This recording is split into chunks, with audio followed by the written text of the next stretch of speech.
Hello, my name is Crystal Petry, and you are watching the Crystal Petry podcast. We are covering the first 100 days of President Trump's presidency. And here to break down the latest information, we have Lee Neves, Democratic political.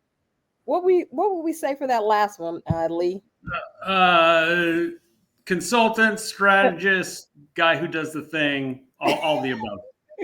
I love that last one. Guy who does the thing. That's Guy who perfect. does the thing.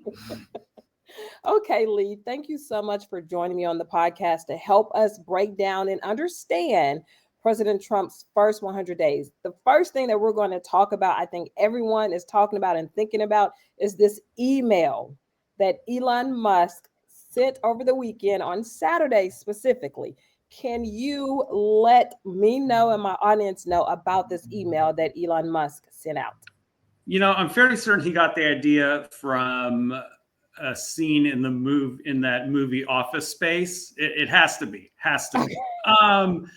Long story short, this email was sent out from the Office of Personnel Management saying, please list 5 to every federal employee, mind you, list 5 things you accomplished last week.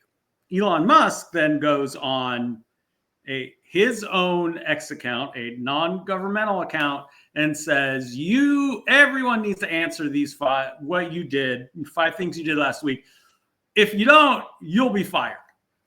Basically, that's your letter of resignation. Mind you, this also went to federal judges who, last time I checked, cannot be fired by Elon Musk. I did not think about the federal judges, but you're right, Lee. It went to federal judges who, laughed and were like, "Who do you think you are? We're federal judges." It literally takes an act of God to remove a federal judge from office. So everyone gets this. And here's the thing: is people don't know how to react, and even those that are very close in Trump's orbit are telling their people to ignore the email. Kash Patel told the FBI ignore the email. Marco Rubio, Secretary of State, told the State Department, ignore the email. Tulsi Gabbard, Director of National Intelligence, told the intelligence community, ignore the email. So it really does seem to be a case of Elon Musk being way out over his skis, thinking that he just has this wide power because he's the president's BFF to make everyone do as he pleases. And the thing that, it started at the beginning, and he's a smart guy. He's a super duper smart guy. Yes. I mean, he built Tesla, built SpaceX. He's not a dummy. But he doesn't seem to be getting the hint that this is not a privately owned startup that he could just tear down and do as he pleases. This is the federal government. Not only are there ways of doing things and channels you have to go through of doing things, but there are repercussions for doing things the wrong way, mostly political repercussions, which is something he doesn't have to worry about. Elon Musk doesn't have to run for re-election in 2 years. He doesn't have to run for. He's a multi-billionaire as well. He's, honestly, in a couple months, Elon Musk can just say, yeah, this is boring, and go back to doing what he was doing. And he won't have to face the political repercussions of it. Republican office holders will have to face the political repercussions of letting him single-handedly attempt to destroy the federal bureaucracy. Is President Trump, I'm assuming yes. Is President Trump aware of everything that Elon Musk is doing? And is he giving his blessing to Elon Musk to send out these emails and request, let me know the 5 things that you did last week? I honestly would like to think that the 5 email thing is a bridge too far.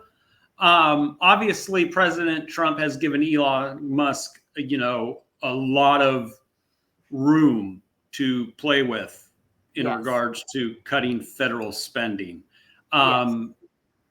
At the same time, I think, as I just mentioned, with 3 of Trump's cabinet members telling their people just ignore it, I don't think everyone in the Trump orbit is on board with exactly what Elon Musk is doing. Robert F. Kennedy Jr. had to rescind some of the, all of the cuts that were made in Indian and tribal health services.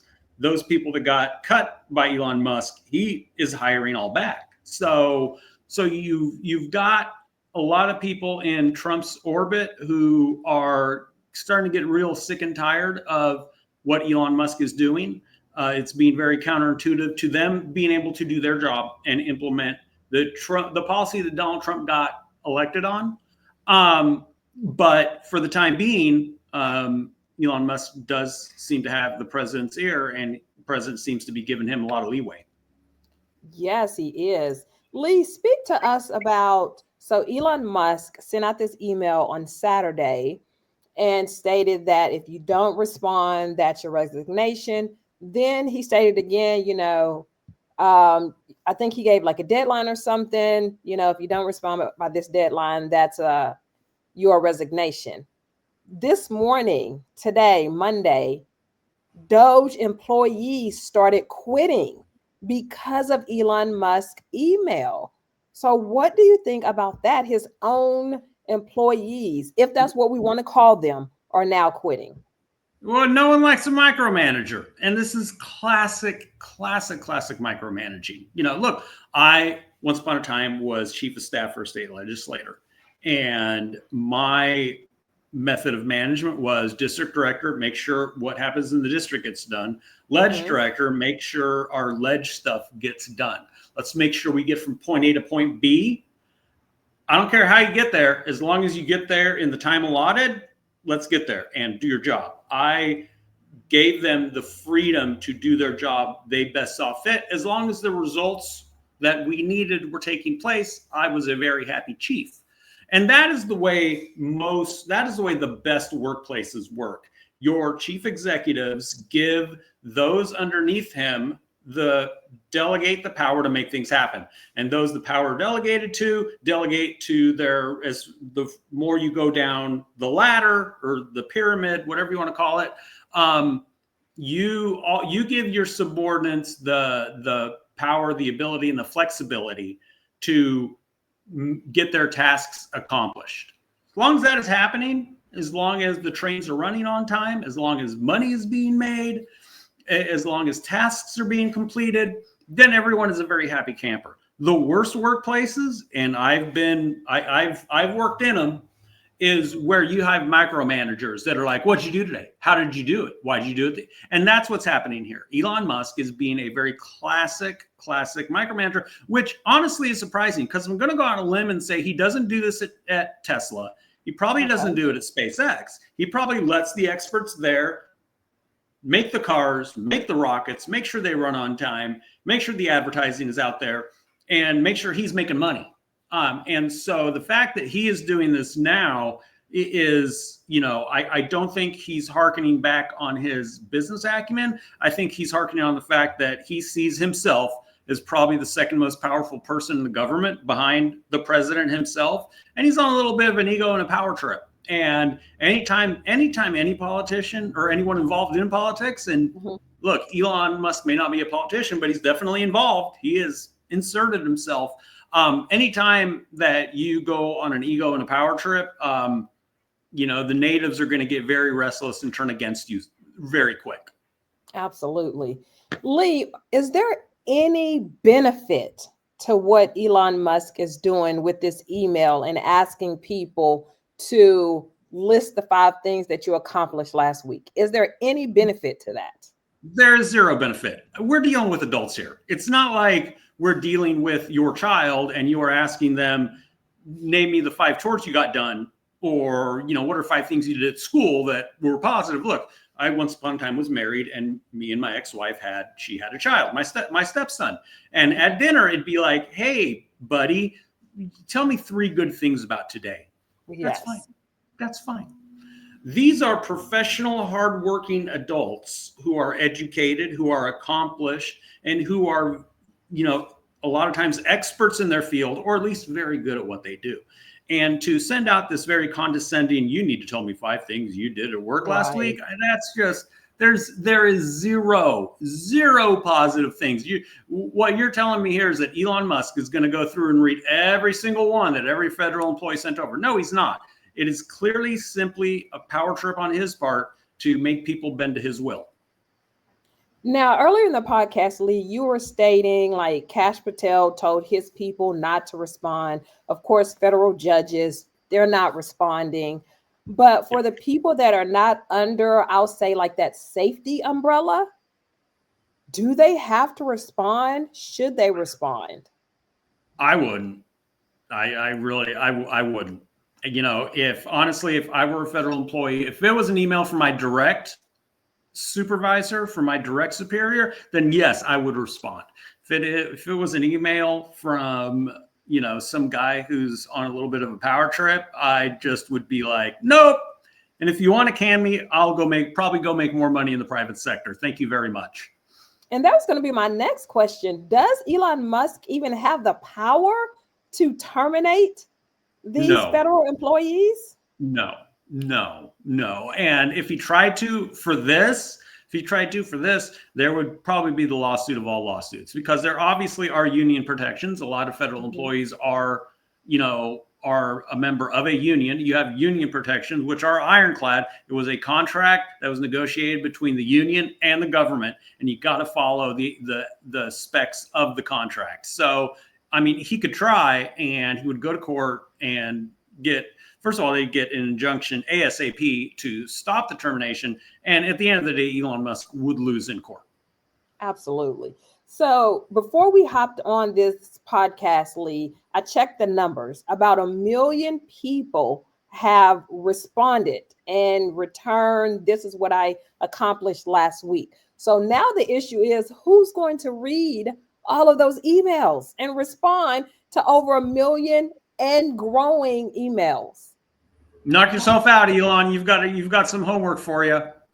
Absolutely. Have fun, buddy. Have fun. So our next topic, Lee, is President Trump has been in office about 4 weeks, give or take a couple days now. And ICE is putting out that their goal is to constantly increase the arrest of criminal migrants.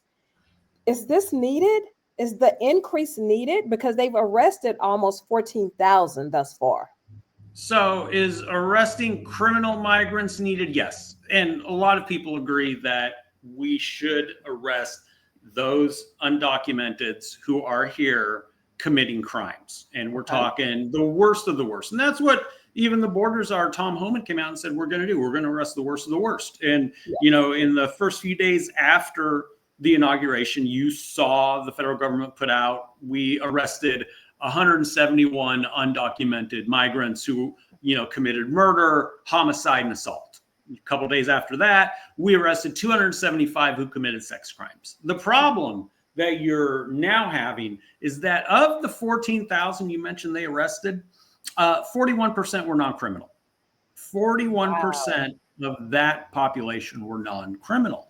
And I've been on other news programs before talking about this very same subject and saying, look, a lot of people, Democrats and Republicans, agree, arrest and deport those who are here who are undocumented and committing heinous criminal acts, not getting a speeding ticket going down the I-5, but committing assault, organized retail theft, selling fentanyl, sexual assault, the murder, homicide, manslaughter, those kind of crimes.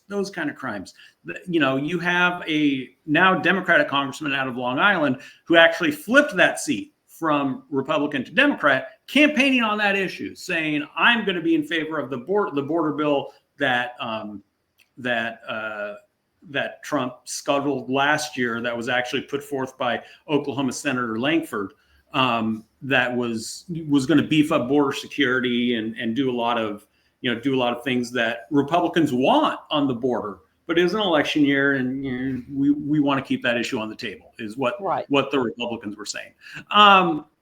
So you got a lot of bipartisan support for arresting criminal migrants. The problem is, like I said, you're now arresting almost as many non-criminal migrants as criminal migrants. And Those on the hard right, let's arrest every single undocumented person in America and deport them. These people, unfortunately, think that peaches actually do come from a can and that hotel rooms clean themselves.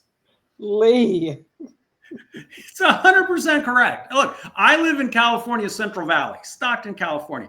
I grew up on a 300 cow dairy. And I can tell you that you don't have either citizens or people who are documented who are out in a tomato field in Fresno, California in 110-degree heat picking tomatoes.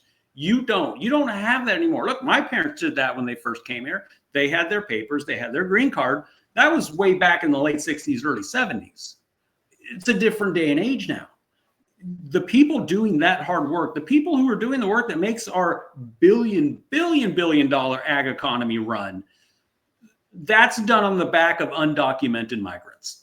It is done on the back of undocumented migrants who come here, risk it all, and are willing to, work away 8, 10, 12 hours in 110-degree heat, picking tomatoes, picking peaches, doing the hard labor that, quite honestly, American citizens don't want to do for oftentimes, unfortunately, below minimum wage. And that's an issue in and of itself.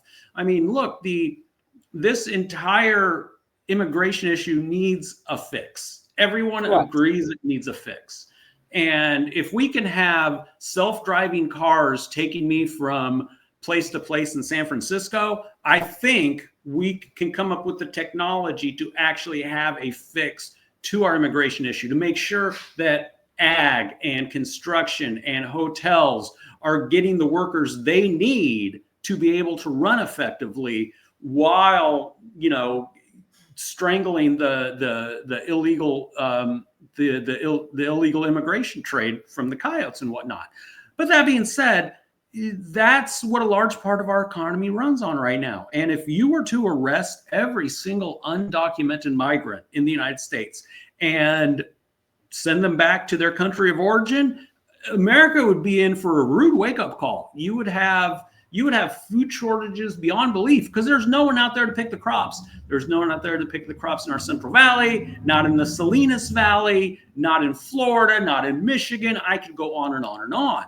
And so to simply say, well, they're here, they're undocumented, and we're just going to get rid of them, is to really not see the forest for the trees, not see the bigger picture. And it's just one of those 30-second sound bites, political sound bites that sounds good, sounds great. It gets the right all riled up and fired up and everything, but it totally ignores the reality of the convenience of our day-to-day lives. And if there's anything Americans like, it's having very convenient day-to-day lives. Yes. Okay, so Lee, I have 2 questions here. Number one, is it even possible to arrest all, let's just say, criminal migrants that are in the United States of America? Is it even possible to do that? Number one. Second question is, do people actually want migrants gone from the United States of America, or is the Republican Party just talking to the masses because this is what they want to hear, knowing full well that we would never or even want to do this? So, is it possible to arrest every criminal migrant? I mean, it's going to be a Herculean task. Yes. And that's why I think everyone agrees, at least at the beginning, you start arresting and sending back to their country of origin the worst of the worst. Like I said, the fentanyl dealers, the sex offenders, the murderers, the worst of the worst. In regards to does everyone really want every undocumented migrant to be sent back to the country of origin? No, because of what I just talked about. Americans love very convenient lives. I want to be able to go to the Save Mart down the street and get me a few ears of corn, 4 ears of corn for $1. I want to be able to do that. You get rid of every undocumented migrant in the United States of America, I'm not going to be able to do that. I'm going to have to be paying $20 for 4 ears of corn because the cost of labor is going to go way up, way up because of the scarcity of what we have, because there's no one going to be there to actually make our ag economy run. It really is something, and the Trump and the Republican Party have done a very good job of vilifying an entire class of people Correct. and making the masses think all that they are murderers and rapists and drug dealers. When in reality, it is not only is it not even close to being even a supermajority of that population. If there's one population that is most terrorized by undocumenteds who are here committing crimes, it is the undocumented population that is here not committing crimes, that is doing the hard work. Why? Because the criminals know that the undocumenteds are not going to go report them to the police for fear of getting deported. I mean, that's, if anything, that is the one group of people that probably wants to see the criminal undocumenteds expelled the most, because they're the ones who are targeted the most. Correct. So, Lee, how does what President Trump is doing, and again, the number is he's arrested over 14,000 criminal migrants. How does what he is doing differ from what President Barack Obama did when he was called deporter in chief, and what President Joe Biden has done in their immigration policies? The only difference on the ground there is no difference. On the ground, there is no difference. You are arresting criminals here, undocumented who are criminals, who are committing the worst of the worst. The difference is the rhetoric. The difference is the tone. Obama and Biden weren't out there calling an entire class, saying an entire class of people are unwanted here. They weren't out there saying an entire class of people are all criminals. They weren't out there saying Mexico is only sending us the worst of the worst. That is what Trump is doing. And it riles up his base. It gets his base fired up, and it keeps his base believing in him. It's a purely political ploy on his part to really gain favor with a base that, simply because they see someone who looks different and does different things and talks different than them, just is easy to vilify them. And that has happened throughout the course of human history. Yes, absolutely. Now, ICE is a federal agency. How is their push to increase criminal migrant arrest? How is that affecting the actual people on the ground, the local and state authorities? You know, it's putting a lot of them, especially here in California, between a rock and a hard place. Like I said, I live in Stockton. You've had the police department come out, and also the sheriff of San Joaquin County come out and say, we are not going to work with ICE to deport illegal people who are here, undocumented migrants who are here. The sheriff has come out and said, if you are undocumented and you commit a crime, 100%, because under California state law, you're allowed to do that. 100%, we are going to, we will aid ICE and have you sent back to your country of origin. But you have a lot of California, if anything, is known, especially in Trump administration number 1 and now Trump administration number 2, as the state that really does push back against Trump's policies, because we are such a solidly blue state. Now, you do have some in the state legislature who are trying to even they're trying, in fact, I know there are a couple state legislators who introduced a bill to say that, well, you can't even work with ICE when it comes to criminal migrants. Now, criminal undocumented migrants. Now, the governor's already come out and said he will veto that bill. And they're, and there are sheriffs here up and down in more conservative parts of California that have come out and said, I'm totally 100% going to work with ICE and, fly in the face of SB 54. And there are Republican state legislators who have introduced legislation to overturn SB 54, which is the sanctuary state bill. Now, that, the chances of that type of legislation passing in California are equal or less than the chances of me being the starting quarterback for the San Francisco 49ers next year. But still. So you do have pockets of local governance in California that are like, yeah, we want to welcome ICE in here, we want to work with them. But for the most part, you have a lot of municipalities, sheriffs, whatnot, saying that that if you're a criminal undocumented, yes, we'll work with ICE and we'll work within the bounds of state law, and you will be sent back to your country of origin. But when it comes to the undocumenteds who are doing the hard work here in California, who are doing the hard work in our agricultural fields, no, we're not going to help ICE round it up just because it looks like a good talking point for a right-wing talk show out of DC. How does the media, and I'm not placing blame here, Lee, but has the media aided in this rhetoric of the Republican Party? Have they helped it, or have they just reported it and let people form their own public opinions? I mean, I've been the token Democrat on more than a few conservative newscasts, Okay. and they definitely, and look, it cuts on both sides. So if you're a more right-leaning newscast or news broadcaster, yes, you definitely aid in it, and they aid in it by focusing on those stories that are so sensational and make it think like it's every undocumented migrant. You know, the Laken Riley, the Right. instance of a young lady in San Francisco being shot by an undocumented migrant, and amplifying those so far and so loud that they get their viewers thinking, well, every undocumented looks like that and does that.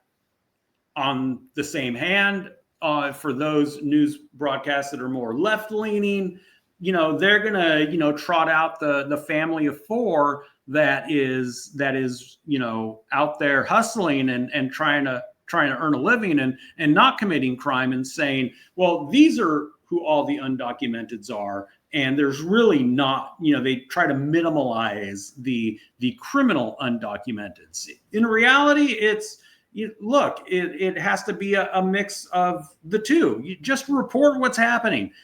Everyone knows there are criminal undocumented migrants. Why? Because they're just criminals in general. Right. So any part of the population is going to have X amount of the population who are criminals. And those people need to be arrested, deported. At the same time, you know, that family of four that I just talked about, that's, you know, being focused on MSNBC or whatever liberal left-leaning newscast, those people need to be recognized as being here, doing the hard work that we won't do. We will not do that hard work. They're doing that hard work, and there needs to be at some point a way to get them to at least have legal status. Okay, so let's move on to a different subject. So, Lee, you are a Democrat. We will all assume that you are a Democrat. Elon Musk and let's see here, these names, Mark Zuckerberg, and is it Tim Cook, who's over Apple? Yes. They were all at one point in time very supportive of the Democratic Party. They have all flipped script, if you will. As a Democrat, what happened? What caused them to flip script to become supporters of the Republican Party? They're doing what's best for business. That's all they're doing. At the end of the day, these guys really don't have, you know, a political soul to them, I guess you can say. Mm-hmm. It's simply, and I don't mean that in a negative connotation. Mark Zuckerberg, Tim Cook, Jeff Bezos, they are the head of multi-billion-dollar corporations. Yes. Their job is to do what's best for business. Their job is to work with whoever is in office at the time. Mm-hmm. And it seems like such a harsh 180 flip because we live in such a polarized climate. You know, it's not the year 2000 and we are shifting from Clinton to G.W. Bush. Right. It's not that, okay, we're making a slight shift. We're going to work with the Republican administration, but, you know, people still all act the same. Congress is still in Democratic control. There are the norms that everyone follows. No, it was a harsh 180 from Biden to Trump. It's like, you know, some people are still recovering from the whiplash. And so what these guys are doing is simply ensuring, especially with a president who has shown to have a very vengeful streak. I mean, this guy's a long memory and keeps score. So they're trying to make sure that their companies don't feel the wrath of a very vengeful administration. Okay, so last week, the end of last week, Lee, Tim Cook came out as head of Apple, of course, and stated that he was going to hire 20,000 Americans within the 4 years during Trump's administration. This was after a meeting with President Trump. What do you think led to him hiring or stating that he's going to hire 20,000 Americans? Not that I'm against that. That's an excellent thing. It is. It is an excellent thing. Everyone can agree that hiring 20,000 Americans for high-tech jobs is fantastic. I think what led to it is oftentimes these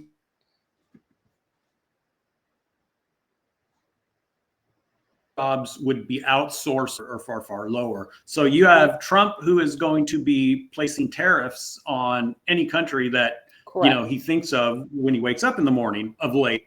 So you have that factor coming into play. And also the factor, look, a lot of this work was done in China. And as you see with TikTok, and with TikTok being, the ban on TikTok and where that is at, people now want to go after DeepSeek, which is the Chinese version of ChatGPT, which apparently was done much cheaper than ChatGPT. What you're going to see is a lot more restrictions on, especially when it comes to high-tech AI type products coming from China. You're going to be seeing a lot more restrictions on that. And this is Tim Cook basically saying, okay, I can read the tea leaves. I see where the road is going. I need to take what I normally would put in China and probably make money hand over fist on because of the labor costs there. And I need to move them back here to the United States, or I simply will not have a market to sell my goods.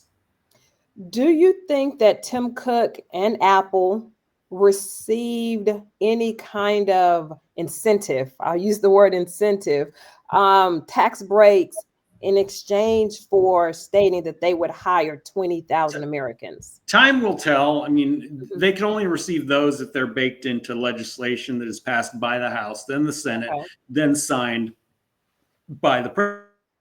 He could have received assurances. They are going to redo a new tax bill coming up here soon. And he could have received assurances, hey, we're going to put X tax break into the upcoming tax bill that will benefit you if you bring these here. That may very well could have happened. I obviously was not in the room. I don't know if it did happen, but if it did happen, that is how it would happen.